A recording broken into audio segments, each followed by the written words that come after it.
Hey everybody, welcome to the MMA H.E.A.T podcast. I'm Karyn Bryant. And what's up, everyone? Alan Jouban here. Hey, so fun weekend to be a fight fan, huh? Big time, man. Fun fights. Card delivered. Absolutely. We're going to talk about UFC 239 today, but I also literally just got back a little while ago. I was up in Portland working with my old buddy Chael, which was a lot of fun. I worked on his submission underground show.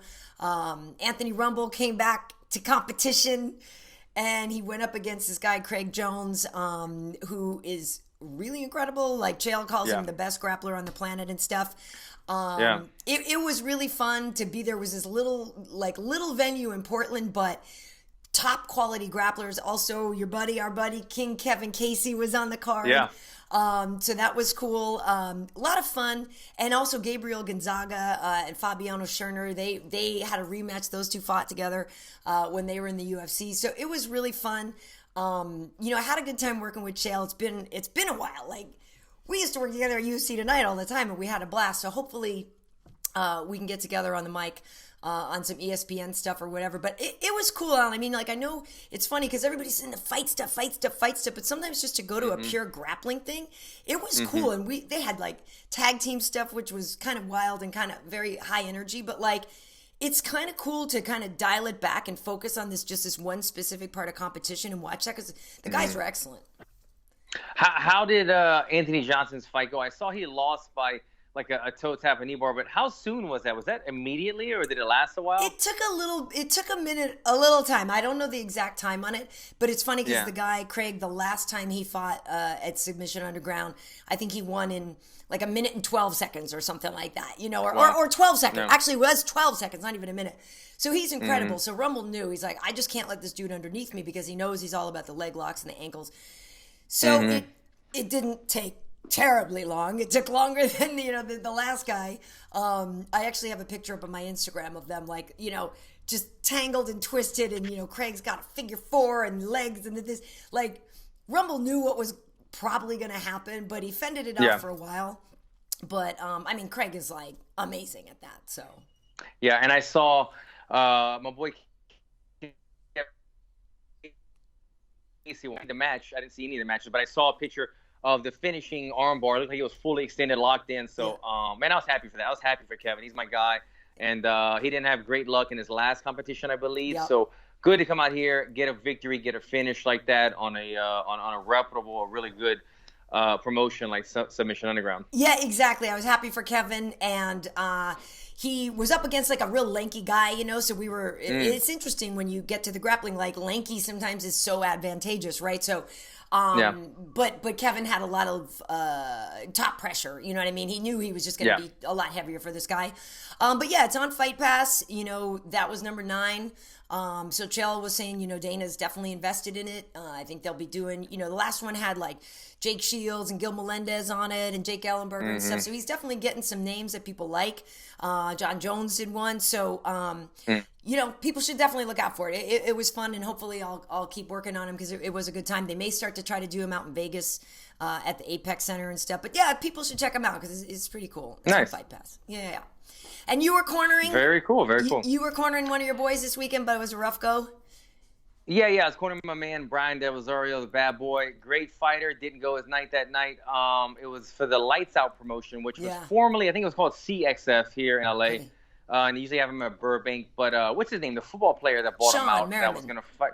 Sean Merriman, who was going to fight Bare Knuckle at one point. Yeah. And then he ended up taking over this promotion. He's been doing some great things with it. They even actually had an NFL guy make his amateur debut on the card. And I think he wrecked some guy, some soup can. I hate to say it, but I don't think the guy – I mean, the NFL player was like an athlete. This guy was like 6'4", 205 pounds, like shredded. Yeah. And I don't think the guy he fought was anywhere near that. Right. But I think he won by knockout, and he was pretty pumped about it. So we might start seeing this, more football players being brought in by Sean Merriman, testing their hand in the amateur levels, maybe going pro and stuff. But, as the sport grows, other things grow with it. And this is just another route for for other athletes to come into our sport. So I think it's a good thing. But it was fun nights all for the fights that night. Cool. All in all. Yeah, no, Sean's been at a bunch of the Bellator shows and stuff, and like you said, he was going to fight himself. I know him from FS1, real nice guy. It's funny though, Alan, because I actually cornered somebody at Submission Underground, and I have an undefeated cornering record now because he won. Who was that? So literally, I'm sitting there, and this guy comes over to me. He's like, "Hey, excuse me, Karyn. Like, I don't have anybody with me. It would be so cool if you could corner me, and like, would you walk out with me?" I'm like, "Sure, dude. What's your name?" Like he was really nice guy. So his name's Mike Courier. So I was like, "Yeah, dude, no worries. Like, it'll be fun." It's like, a small ballroom. So I come out with him, and I'm like trying to hype everybody up and rubbing his shoulders and all this stuff, right? So we're there, and he goes into the cage and everything. I'm like, "Oh, you got this, man." And then I look at Chael, and Chael's like, "Okay, KB, now you actually have to go into his corner." And I was like, "Oh, okay." Right, so then I go and I sit down outside the cage for him, and at one point it was like right before the round was over, and he was kind of in a tricky position, but he looked up at me and I was like wincing like this, but then I was like, "Oh no, you're good." I'm like, "Stay calm, you got this," right? And then he ended up winning in the overtime. But it's funny, so now I have an undefeated cornering record. So that's awesome. That's a good experience for you though. What was it? He didn't have anybody there with him, and was it like the commission required him to have a corner, or he was just doing it to be fun? I mean, there was no requirement for it. It was really more of like he just wanted somebody to walk out with him and stuff like that. It was, but the funny thing is like, if it had been a real fight, I think I actually really would have cornered. Like, since it was only grappling, you know what I mean? I'm like, whatever. Like, obviously I know a lot about jiu-jitsu, but in the moment I'm not screaming out for him what to do. You know what I mean? It was going so quickly. The next step. But if it was a legit fight, like, I would have been calling stuff out, like, for sure. That's awesome. No, that's I'm glad that happened. But I thought at first when you were saying it, because sometimes at these fights you're required to have one or two cornermen or somebody in there, a licensed cornerman, and they'll come get you. I've had that happen to me before, where somebody will say, "Yo, I don't have a corner. Can you work me?" And I've worked random guys' corners on like 5 minutes notice before. Right. So that does happen in the MMA world sometimes. But that's a good experience. That was fun. You getting to walk out with them and be in the corner and everything. It was really fun. So now I know how Sam Alvey's wife feels, right? And like Mike Perry's got his girl and this and that. So I'm like, I might kind of like this. You've been there now. Very nice. Well, listen, obviously, UFC 239 was on Saturday. Funny thing is, I actually watched the fights with Rumble and Kevin Casey, and that was a trip. Let me just tell you one thing before we get into the fights. If you want to feel safe, walk around with Anthony Rumble Johnson and Kevin Casey. Like, literally. That picture was great, man. So good. Like, I literally was walking down the road with them, and you would see people, because Anthony's such a friendly face, right? They're both really great guys, but they're very intimidating looking. And I'm walking down the street, and you just see people, like, down the block. They're like, "Don't F with that dude," you know what I mean? And they like slide to the right a little bit or whatever, and like he just parts the sea, and everybody just kind of whatever. And I was telling him, I was like, "Dude, I have no, like, even though I think I'm a badass woman and blah blah blah blah blah, like, I'm still a chick. There's still gonna be situations where I don't feel safe or whatever." But I'm like, man, to walk around like Rumble freaking Johnson, like, must be amazing. That's funny, man. It was a great picture. I'm so glad that you guys didn't cheese it up too. Like, you guys stayed in character. Yeah. You guys were looking hard, looking tough. It was a good picture. I was like, I saw my man Kevin in there. He's always like that. Kevin opened up to me. Sure you guys had. Yeah, I know he's a good dude. But it is funny because they both look so intimidating. But both really good guys. But anyway, so we watched the fights together, and of course there were a lot of old crap moments. So I don't know what you want to start with, because like there was a lot to eat. Let's use that transition right there. The biggest old crap moment of the night was Jorge Masvidal with the flying knee on Ben Askren. It's funny because it's like a genius thing, but it's also a risky. It was like an obvious thing to do because it's obvious. Yeah, you throw a flying knee on a wrestler, but then 99% of the times they don't hit, they graze, and you find yourself in a bad position. He landed it perfect. We saw the videos after that he was drilling it, and what a perfect person to do it on. Somebody like Ben Askren, because a lot of MMA guys are wrestling base, but they're MMA guys. Right. But he's still. Oh, you hung up for a sec. As soon as. Hold on, repeat that. You were saying a lot of the guys have a wrestling base, but they're not pure wrestling guys. Yes, but Ben is such a pure wrestling guy. You could Yeah. see his instincts that as soon as Masvidal began to sprint towards him, Ben put his head down, extended his arms, and was just kind of there for the pick. And I think they knew that Ben would react in that way had Masvidal taken off in flight like that. But spectacular knockout. It was incredible to watch. It was insane. Like I said, we were at a bar, like a sports bar, basically, and it had a pretty decent crowd. But everybody freaked out. Like everybody was the place just screamed, and like you heard like this collective, and everybody was clapping and just like, and it wasn't even about, wanting Ben to get smashed, or it wasn't even about like who won or what. It was just the like holy crap of the whole moment, But I did actually, because moments before that fight, right, I texted you my what I thought was going to happen in the last 3 fights, and I did pick Masvidal. I didn't pick him that way, but like you said, the whole thing about the flying knee, like the perfectly trained thing, and I tweeted it out, and then I realized, I was like, oh yeah, it was actually Mark Hunt. But like when Fabricio Verdum landed that perfect knee on Mark Hunt, and everyone's like, oh, he got lucky, and then Cordero put the video of them out drilling that knee for how many weeks, you know what I mean? So it's like it's that perfect lucky punch that Masvidal trained forever. My MMA debut, my pro debut, I fought oh man, I can't think of his name, but Kyle Griffin. Yeah. Kyle Griffin, the brother of Max. I can't think of the name, but a very, very good wrestler. Yeah. Very good wrestler, pure wrestler. Same thing. I worked on the knee over and over again because I knew that he was looking to grab my kicks, and I was training throwing a kick, following with the knee.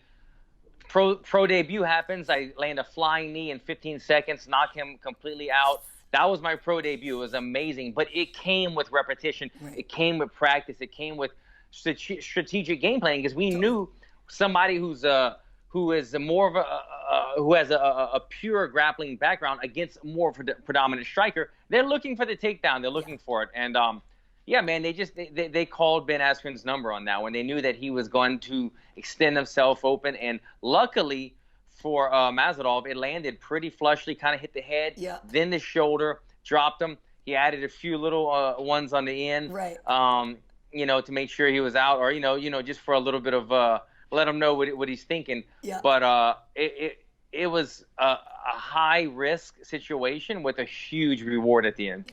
I have to ask your take on Masvidal laying down on the canvas and imitating Ben. Yeah.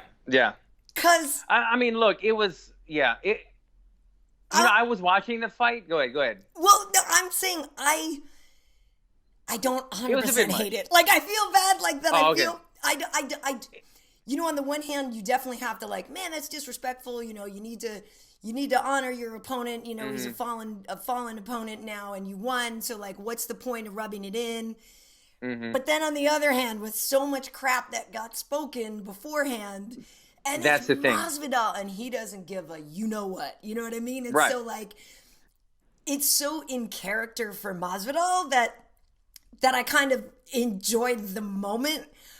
But that's not really an excuse, right? Because somebody be like, well, that dude's always a racist, so you had to like his racist stuff, right? It doesn't really work the same way. But like, I kind of didn't hate it. Like, I can't really get mad at him for doing it as much as it might have been a little tacky. And look, I get what you're saying, because every situation is situational depending on who it is or what happened. For their situation, obviously there was a bunch of lead up, a bunch of trash talk in front of this. And Ben has kind of been asking for it for quite a while. So even though it was something that I wouldn't have done, that's not my character. That's not my style. That is Masvidal's style, like you said. He's an OG. He lets it all hang out. He shows his emotions on it, wears his emotions on his sleeve, and he has no regrets about stuff. So for him to do it, it was almost like, okay, well, that's his personality, that's his style. And there was a lot of trash talk leading up, and this is what Masvidal said he was going to do to Ben. He said he was going to beat Ben up. He was going to hurt him.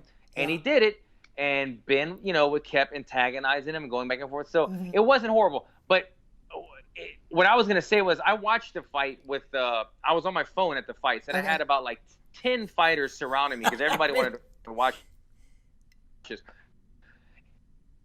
Everybody had a collective, type of review. But then when Masvidal started kind of showboating at the end, it split. It split. Okay. I started to actually laugh a little bit, and other guys are like, "Oh, damn." So it was a mixed reviews, as you said. You know, some people did, some people didn't like it, but yeah, it was that type of fight. It was a grudge match. They didn't like each other, and so grudge matches, as we've seen in the past with the champion Khabib and other people, things tend to ensue after, and so that was something that happened. But you know, I saw an interview with Masvidal today, Karyn, and he was like, I thought I held back pretty good. So in his mind, he was being somewhat reserved. That was reserved from Masvidal, you know, which I kind of, in a weird way, understand. He did kind of poke fun at him the way he stiffened up, and he did hit him twice. But at the same time, for 5 minutes, like it was almost like a 15 seconds of celebrating, and then after that, he was kind of cool. So, you know, I wasn't that mad at it. I wasn't that mad at it. As much as it's not me, it is Masvidal, and so I appreciate who he is. Yeah, it was character appropriate, and I like Masvidal though, right? So like I'm predisposed to finding his things funny before I find them offensive. Do you know what I mean? Because I like him. So yeah, I guess it's just kind of how you feel about the fighter, but like he hasn't changed. He's been that dude all along. Like literally, I can't remember when I first met him, but you know, he came in on the Ultimate Fighter when we would do Tough Talk and stuff. He would come in when it was Black Zillions versus H.E.A.T, and he was that dude. From the minute he walked in to the minute he like that's totally authentic. You know what I mean? So, and I liked him. So I kind of give him more of a pass than if it was somebody that I didn't like, which is whatever it is, what it is.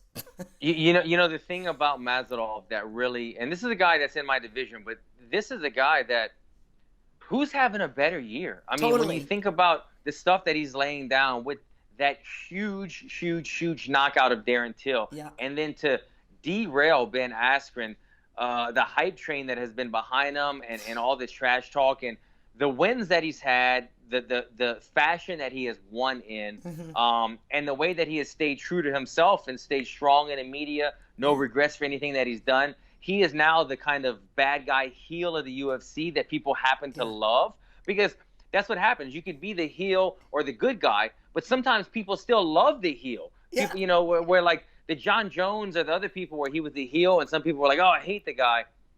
Some people sometimes love that heel, and that's what he has become. He's become the bad guy that people love, because he's like the inner bad guy, the inner villain in everyone. He's like, damn, people are like, I wish I would say that too. I wish I would act like that too. He goes out and does it. So that's what kind of it promotes his following. People love to see it. So he's got a good thing going on right now as far as his fighting, his brand, what he's doing in the UFC.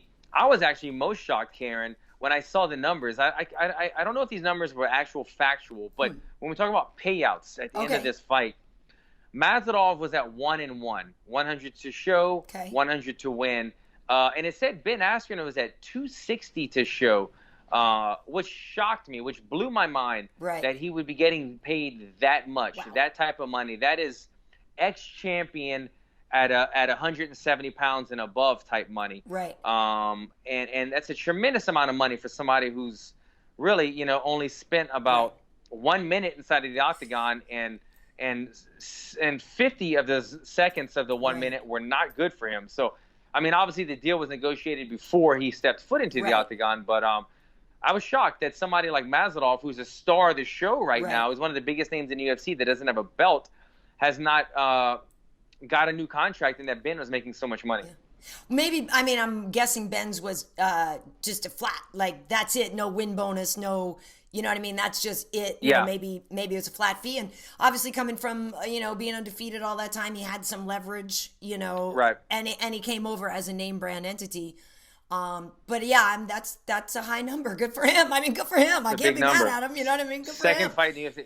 100%. But it is shocking when you see so many guys that have been grinding and fighting the tough fights, getting paid less. You know, like Masvidal, for instance, who's got 50 fights or whatever, fighting all the big names, and he's making less than half of Ben. But like you said it, when you're able to go outside the UFC, develop your brand, develop your name, and come in and renegotiate that's what happens. And I don't know if Masvidal will get the next title shot. I know that's kind of hard, right? Because Dana won't commit to it and this and that.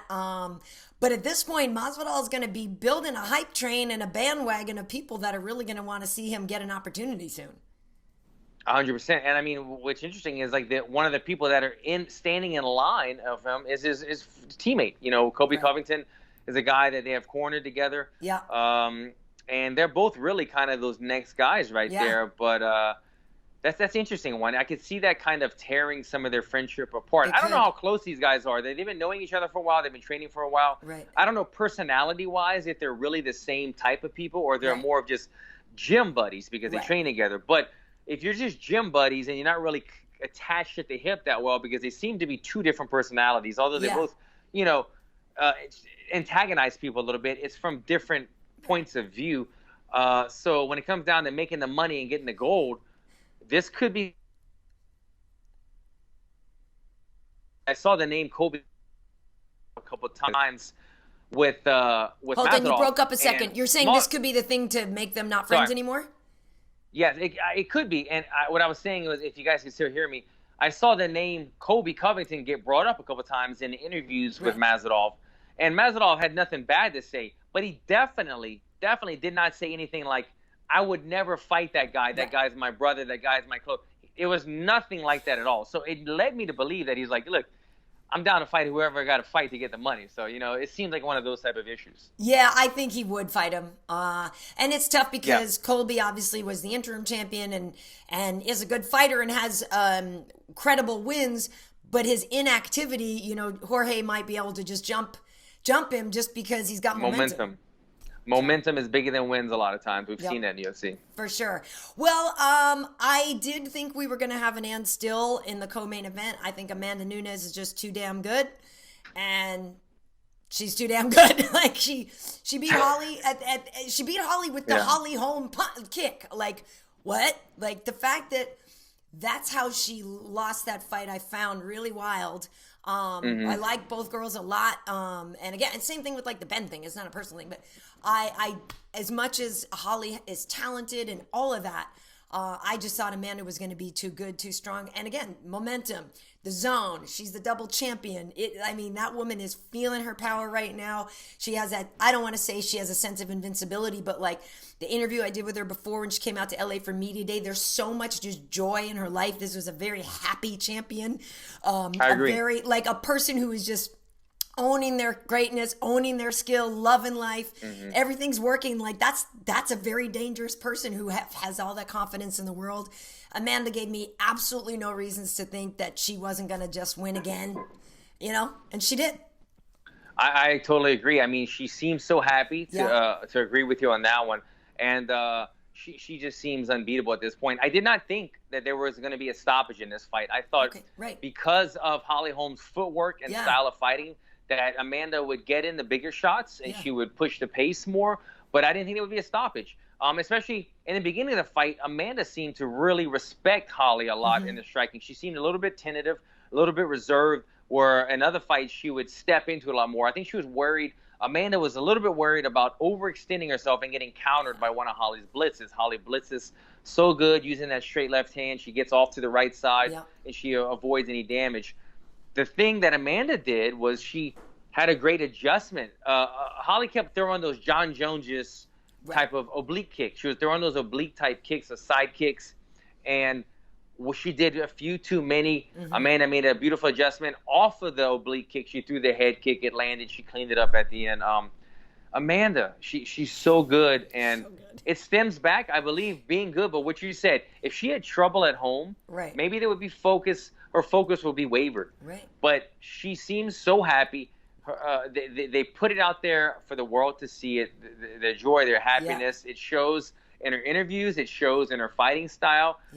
And let's not forget, she's married to another fighter. So they live the lifestyle. They are both living the lifestyle 100% of the time.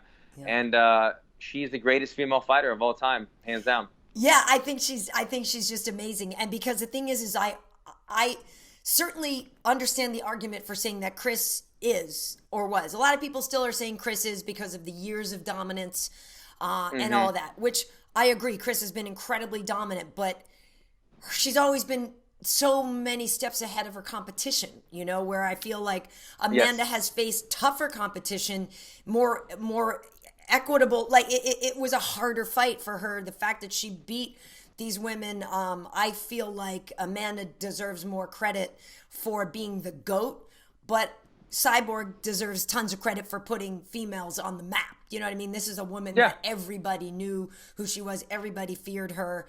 But, you know, when you knock out the baddest chick, you kind of get to steal some of that power. So beat her at her game. And I agree. I love Cyborg, but she was the feared dark horse of MMA, and she got beat by Amanda. And not only that, but like you said, Cyborg was fighting in bigger weight classes with more shallow competition. Amanda was in the peak weight class that has the most skilled fighters, and she beat them all. Cyborg did, you know, it was kind of like I don't want to compare her to Ben Askren, but Cyborg was, you know, all fighting other people. When she got to the UFC, it started changing. She was fighting tougher people. But Amanda, hands down, is the athlete, the girl. And then after that, you know, that's when you start having cyborgs and Ronda Rouseys and whatnot. Yeah, and it's tough, right? Because Chris doesn't really have an opportunity to be a double champion. Like, she can't really make 35. You know what I mean? Can't go down anymore. So it's tough. So Amanda has that advantage of being able to ride a couple of classes. I think she's amazing. Thought that was a great performance. But to your point, I too thought it would go longer. Like, it could have gone to decision. I didn't necessarily expect Holly to get finished by Amanda, because Holly, you know, can take a punch, and she, like you said, the footwork, she's evasive, and we haven't really seen her get landed on that hard before, you know. So I was surprised by the knockout. One of the better parts of the knockout as well, aside from is that her fiance now got a new car. Did you see that? She told, was it Nina? She said if she gets the bonus, she's buying her a Mercedes, I think it was. So it's funny. I went into that fight kind of hoping that there was some type of bonus. That way her girl would get her car, and so she did. So congratulations. It's funny. Those two are hilarious. Nothing better than when Nina steals Amanda's phone and starts tweeting stuff out. I love that too. I love that. Really funny, really funny. All right, so the main event, it went to a split decision for Jon Jones. As much as I like Thiago Santos and thought he had a chance, I do not think he won that fight. I think Jon won that fight. You know, I had to rewatch it. I went back and rewatched it because I saw online Matt Brown. Matt Brown put, you know, I thought I was the only one that thought that Santos won until I went online, and other people, that's what Matt was saying. So I go, I went back and I watched it. I can see where they get that argument. I can see, because there was 2 or 3 competitive close rounds. I don't agree with the argument, though. I see where they would side with them. Right. But I disagree, because this is the thing.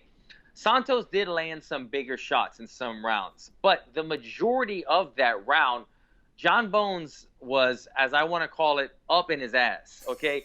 And up in his ass, for lack of better terms, means he was in there. He was in the pocket. He was in the uncomfort zone, and he was throwing front kicks. He was teeping him. He was jabbing him. He was doing everything. And it had Santos on the defensive. He was backing up and kind of, you know, trying to get out of there, and he fought a great fight. But every 1 minute of fighting, there was 45 seconds of Santos backing up and trying to get out of this danger zone, and then he would have his blitz. He would go, bop, bop, bop, land 1 or 2 punches, but then immediately after, if Jon Jones would have fallen down or changed his strategy, then I would have given more credit to Santos. But as soon as Jon Jones got touched, he goes, nope, I'm back up in your ass again. It's going to be like this for 25 minutes. I'm the champ. I'm in my range. I'm going to be touching you. Even if I'm not doing the more power striking, I'm touching you. I'm making you stay guarded, and I'm controlling the fight. And so from that, those close rounds where Santos popped Jon's jaw a couple times didn't really faze me. I didn't give him too much credit, because I go, that was a good round by Santos. But Jon was in his ass for 4 minutes of that round. Santos had a couple good moments. So I think those close rounds is why we're seeing people say Santos won. But when you really dig deeper, Jon Jones did what he had to do to get that fight. It wasn't the most exciting performance from Jon Jones, a very entertaining performance, but it was those little hidden gems within the fight about pressure and touching and who's engaging that set John apart with the win in that fight. Yeah, I agree with you on all that. I felt that there was a lot of time that, Thiago was backing up or trying to recover, trying to get his legs underneath him, and then it was like he could survive, survive, survive, and then, right. And land some stuff.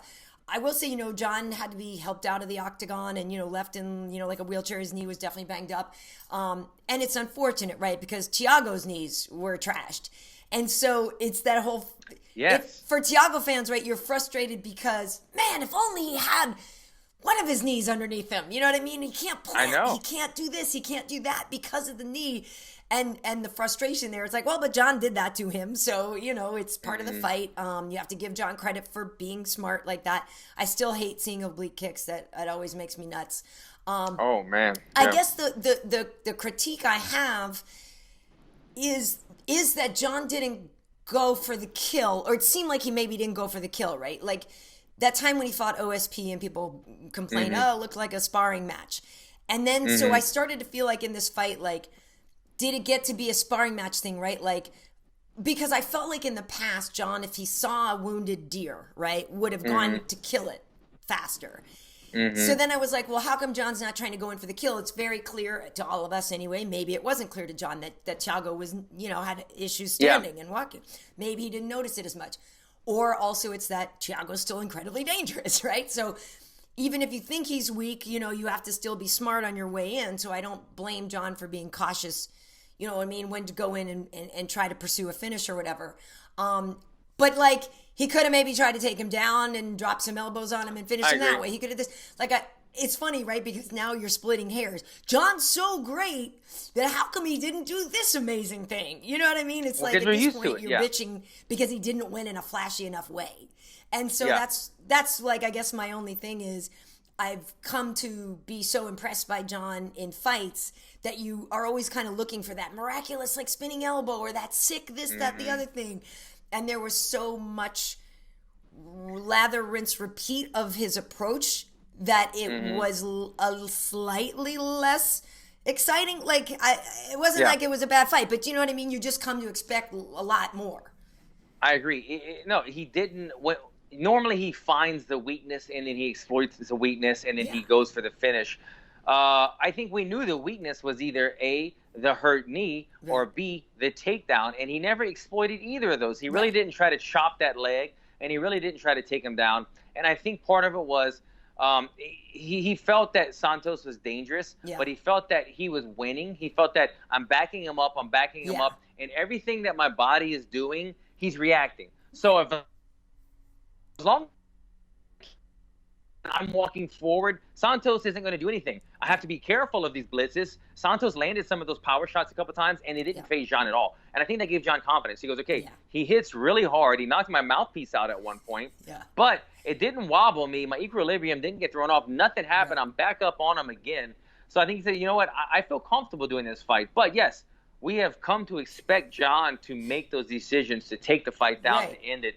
And we didn't see that in this fight. Two other little things, or one other little thing I forgot to point out that made a little bit of difference in scoring is John Jones did knock down Santos twice in this fight. You know, one or two of them might have been because his knee was wobbly, but nonetheless, John struck him. The impact still knocked him down. So in those kind of close rounds when John was able to knock him down twice, that also had a significant difference in my opinion. Yeah, I'd agree with that. And then partly and it was interesting watching that fight with Rumble, you know what I mean? Because everybody wants those two to fight each other. And so it was kind of interesting watching it with him and stuff like that. But I also, part of me was just like, maybe John, like you said, he knows he's winning. Maybe there's a part of him that's like, okay, look, I know I can win this fight, but Thiago's a good dude. I'm not going to wreck his knees. You know what I mean? I can win this fight without trashing his knee. Like, there was a part, you start making up these whole inner monologues. But maybe I was just like, maybe John was like, I don't need to trash him for the future. He's a good dude, you know.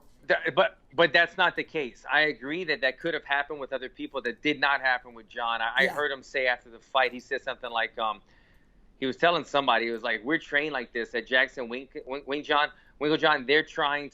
They're trying to give me brain. He got all serious. He's like, they're trying to give me brain damage. They're trying to hurt my body. So because I think somebody brought up the oblique kicks. Yeah. And he was like, if I could blow somebody's knee out and avoid getting my knee blown out, then that's how we're taught to do it. So that's why they don't care about the kind of safety precautions, I guess, and the oblique kicks might wreck somebody's knee in their career, because I guess, as we've seen at Jackson's, they read a lot of books, the art of war and things like that. And so strategically, mind game wise, they're going into fights like that, like not cheating, but any means necessary without cheating.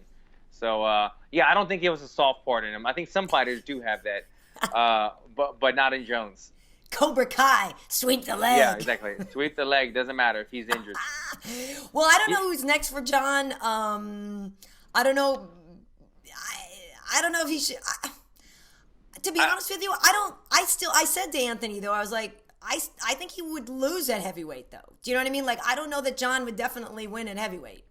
That was my question to you. He hinted after the fight that he was open to going up to heavyweight and to facing the winner of Stipe DC.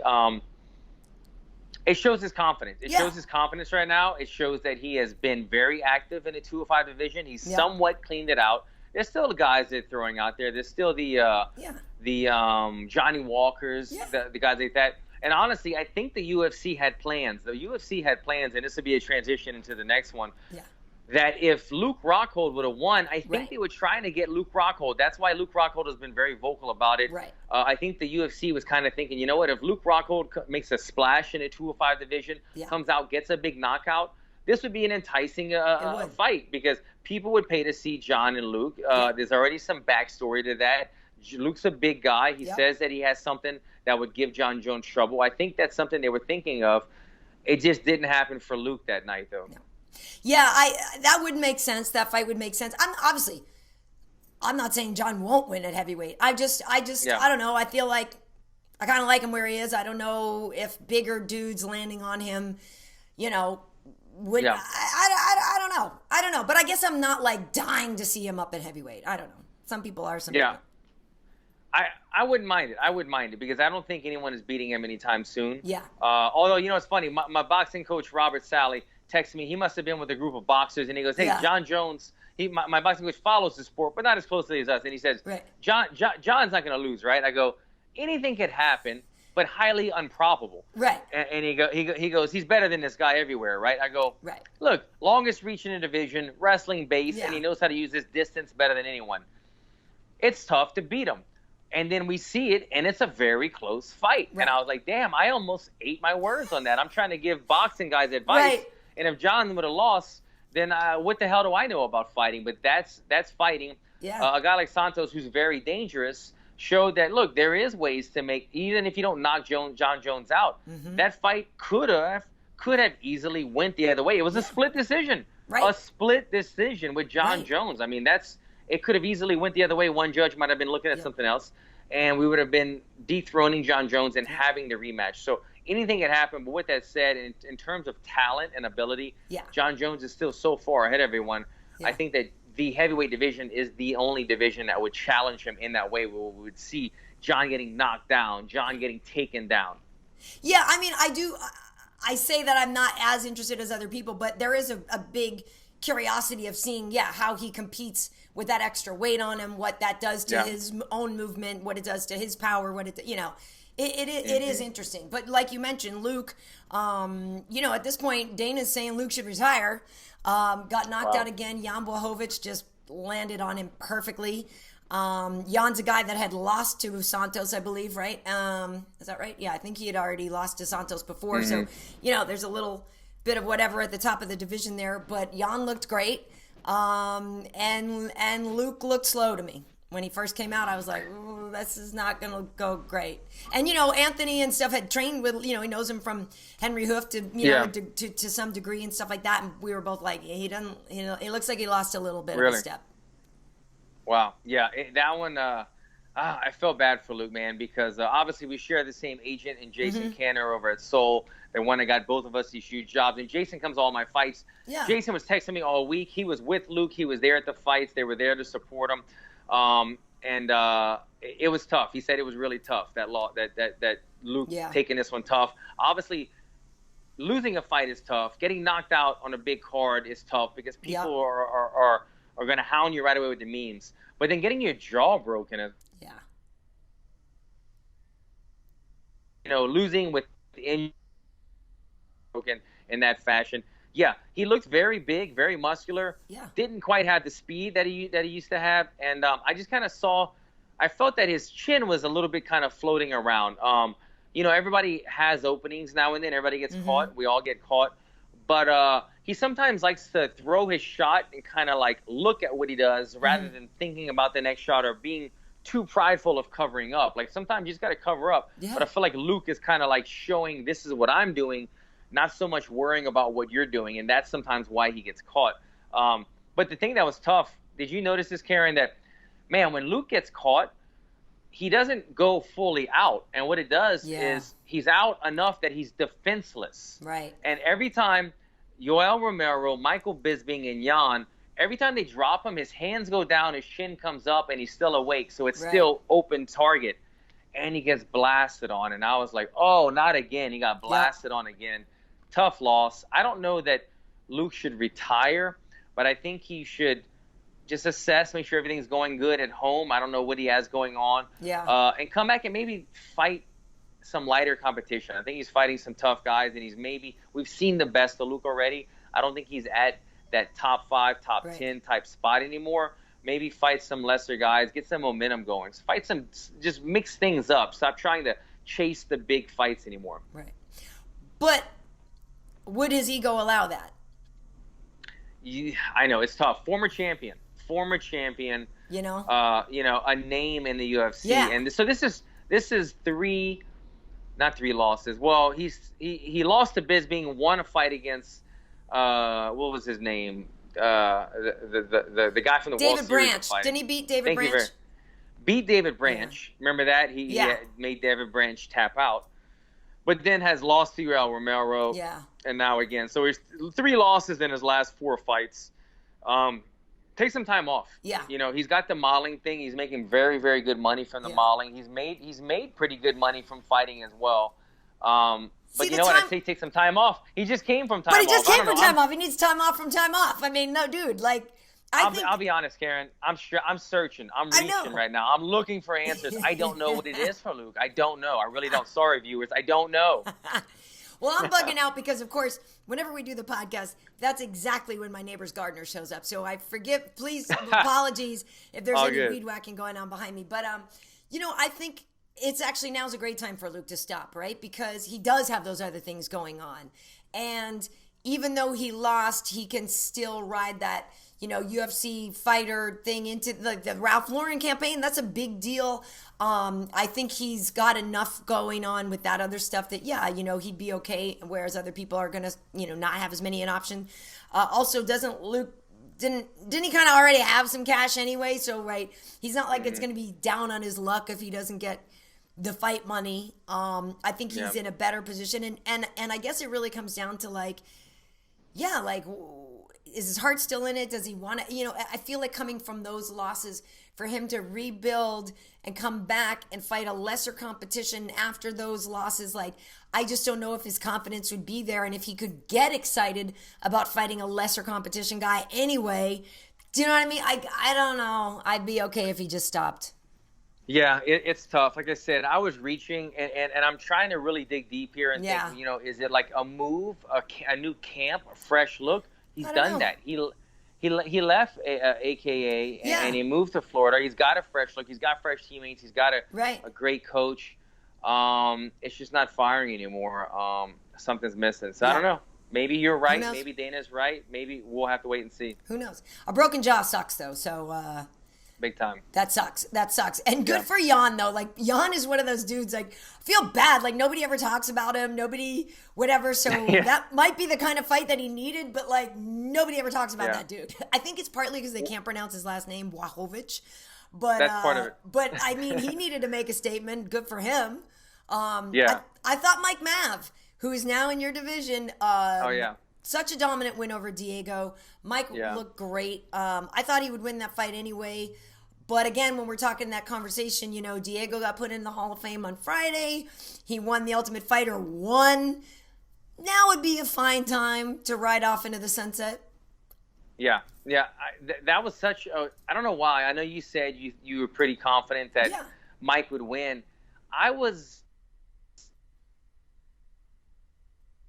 Two guys, I was like, this is such an interesting matchup. Like, neither one of them is a great striker, but Diego could strike. Diego knows how to sit there and go and Diego would strike with the best guy. He'll go for it. Mike's not a terrific striker, but he's very long. Right. Both are grapplers. And who's going to submit Diego?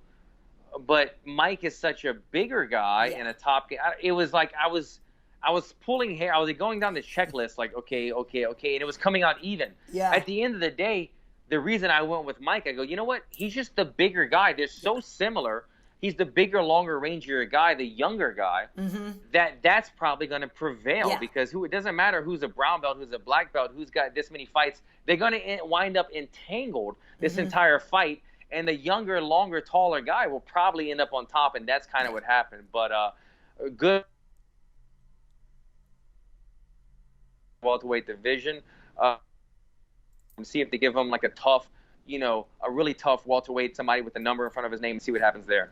Yeah, I don't know who should be next for him, but I think it's the right weight for him. Obviously he stopped, making 55 rather, and this was a good move for him. But I agree with you on all those points because there is so much equal, and then at that point you go with the guy whose chin has not been in as many wars. You know what I mean? Who's younger, fresher.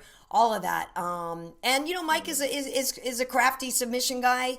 I thought if he had the opportunity with those long arms, maybe he could sink in a choke or something like that. But, Diego's tough as hell. But he just it's just kind of worn down. You know what I mean? And then the flip side of that, it's like when you see that, you're like, okay, he's just kind of got dominated the whole time. The flip side of that is if he's in a slobber knocker fight, which you don't want to see either because he's been in too many slobber knocker fights, and Diego's, he's an odd bird, right? So we don't know if he's just weird or if part of that is come from the damage. I'm good if we don't have to watch Diego fight anymore. As much as he has entertained us for so many years. Thank you. I tell you what, though. He was still in the show. He was still in the show during fight week. Yeah, he was. During his interviews. I mean, when he was talking about, I don't conform to this box and this cube. I was like, this guy is money. You cannot love watching him talk. It's entertaining. But I agree. He's got no more to prove. He's had a good little run at the welterweight division. A run that a lot of people probably didn't see coming. And he was able to get some good wins. But I think you won't see too many more of those wins for very long. Right. And now I'm trying to think if there was anything else. Was there any other fights that really stood out to you? Nothing really stood out. I know, the Gilbert Melendez fight, he fought, didn't go his way. That was a fight from what I heard that he asked for. He called for this fight. He saw something. His opponent was it something Allen? Arnold Allen. Yeah, he's a rising star out of England. The kid's good. Good, exactly, and that was to my point. Gilbert saw something in Arnold Allen that he thought, you know what, I'm better than this guy, and he wanted that fight. From what I hear, he asked for this fight, and it kind of puzzled me because I agree. When I kind of looked up Arnold Allen and go, oh yeah, I remember this guy. He's pretty good. He's pretty crafty, pretty well rounded, and he showed it in the fight. Was able to better Gilbert in that fight. So yeah, I don't know if that was a great pick for Gilbert. He didn't look bad. I thought Arnold just looked better. Mm-hmm. Yeah. So it was good all around. Claudia Gadelha got back on the winning track. Yes. People are happy to see that. People like seeing a happy Claudia. Yeah. I like seeing Claudia when she wears her tight denim jeans with her cut-off denim jacket with the six-pack, just a two-pack, just a teaser, because I'm into the teasing. Don't show everything. Right. Yeah, Claudia's great, man. She knows how to work her brand, her assets. So she does good. I'm happy she got another win. Yeah, me too. She's adorable. So speaking of ladies, though, we have ladies in the main event up in Sacramento. I'm going up to Sacramento. You're doing UFC Now with us on Wednesday, right? We're doing, exactly, cool. On Wednesday. And then I'm going up to Sacramento. We have Jermaine Durandamy versus Aspen Ladd in the main event. We know Aspen has been doing really well. and she's a rising star for sure. She's a tough girl. She's young. She's very strong.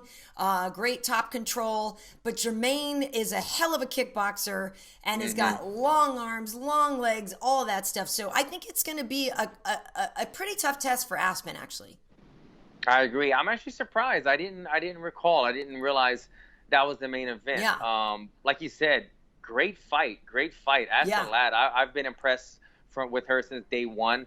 And the enemy, a great fighter as well. That should be a really good fight. I'm actually excited about it. But it caught me off guard, to be honest, that is the main event. I didn't know. I haven't seen the card yet. Yep. Well, and Ricky Simone is fighting Urijah. You know, this is one where Faber's coming out of retirement.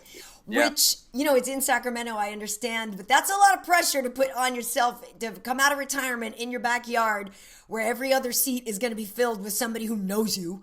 That's risky. And to be honest, you know, was having this conversation with Rumble because selfishly I would love to see him fight again, you know, but we were talking about when you go to retirement and the whole idea of coming out, and Kevin was like, yeah, but Urijah maybe still, since he's in the gym all the time and he sees that he hasn't really lost as much of a step compared to the guys that are active, and like, you know, you have that hunger, and I'm like, yeah, but he's got other stuff to do. Like, he has all those other businesses. Like, I figure he's one of those dudes who has enough things to keep him busy. So we don't really know what the motivation is for him coming back. It makes me a little nervous, if I'm being honest, Alan, because I feel like if you made that decision to retire, it was probably the right call. I don't know if I love him coming back.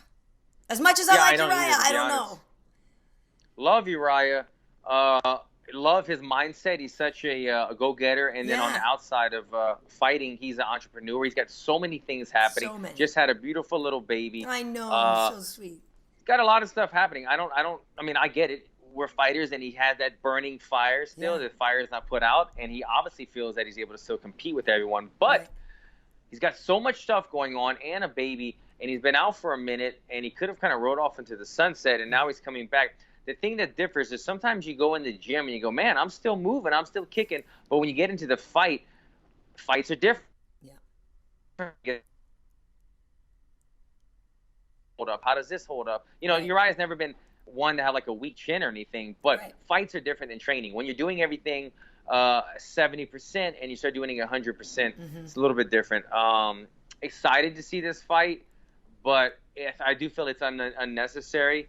I'll be watching. He's got a good opponent, and I'm always watching Urijah Faber, so we'll see what happens. Yeah, it'll be interesting. And again, I'm not trying to be a hater here. If it's, you know what I mean? Chase your dreams. It's just like, he already accomplished so much. You know what I mean? It's like, you're good, dude. You know what I mean? You had a hell of a career. You're good. You know, so it'll be fun having him back, though. Well, worst case scenario would be that he loses and now he's chasing that victory again, and before he loses. So hopefully he can get a victory. Nothing against his opponent, but just because we all know Urijah, hopefully he can get that victory and then be at peace with it all and go and be a dad and be an entrepreneur and everything else that he does. I see the guy like riding in planes all the time, and he got supplement companies and building houses, and he's got a lot of shit to do. Urijah, enjoy all that. I know, he's killing it. On Wednesday, you and Tatiana Suarez and I will be doing UFC Now. And then I'm going up to, Sacramento, and the following week, San Antonio and stuff, so big things. So what do you have going on this week? Besides, we have UFC Now. You got UFC Now. I did some stuff for Sandoval today, and same old. Still healing up with everything, trying to get the body healthy. But, that's about it. Is it Sacramento this coming weekend? Yeah. Wow, so no fights off. I thought we had a little break. But nope. Back at it again. We're just chugging along. All right. Cool. Well, so cool. What was I going to say? Actually, if people want to look on our Facebook page, and Wade put it on YouTube too. I actually shot Rumble's walkout and Craig Jones's little walkout, in the little ballroom, and we put that together. Oh, yeah. If people want to see, Rumble weighed in, I think, at 273. He's a big boy. And it was funny because beforehand, Craig was asking me, he's like, hey, what do you think Rumble's going to weigh in at? And I was like, I go 264, 263. He's like, yeah, that's kind of what I was thinking. And then Rumble weighed in day of, and it was 273. And we were like, it's a big boy. That's crazy. Big man right there. But, he carries it. 100 pounds more than he used to compete at, people. He used to fight at 170, which now is he walks at insane. 270. Incredible. Insane. And you can see it on him, though, because he's like this. He's like, I know. It is nuts to think about it. You put a good perspective on that. I never even thought of it that way. That's 100 extra pounds from when he fought Koscheck and Charlie Brenneman and stuff. That's mind-blowing. It's crazy. Unbelievable. All right. Well, I am Karyn Bryant, Karyn. Bryant, that is on Twitter and YouTube and all that. Instagram, I'm KB Heat. And, of course, we have MMA Heat across the board. What about you, Alan? Same thing, folks. At Alan Jouban across everything, YouTube, all social media as well. So make sure and check it out. Give us both a follow. Cool. All right, folks. Well, thanks for checking out the show, and we'll see you next time. Take care, guys.